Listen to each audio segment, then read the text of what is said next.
Аудиолекции по право. Лекция от държавен изпит по наказателно-правни науки.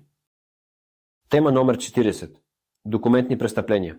Обща характеристика и система. Документи. Понятие, видове документи, разграничение от удостоверителните знаци. Отделни видове документни престъпления.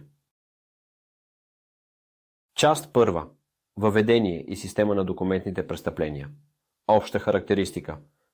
Всъщност, документните престъпления защитават достоверността на официалните и частните документи. Именно върху тях се основават гражданските, търговските и административните правоотношения. Нарушенията включват изготвяне, преправяне, унищожаване или неправомерно ползване на документи. Също така и използването на фалшиви удостоверителни знаци, съгласно член 308 до 319 от Наказателния кодекс. Санкциите зависят от вида на документа и от целта на деянието. Най-тежките форми, например изменение на акт за гражданско състояние, могат да доведат до 10, дори 12 години лишаване от свобода.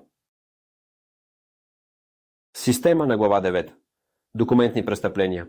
Раздел 1. Подправка на официални и частни документи. Член 308. Неистински официален документ. Член 309. Неистински частен документ. Раздел 2. Утежняващи обстоятелства и длъжностно лице. Членове от 310 до 312. Раздел 3.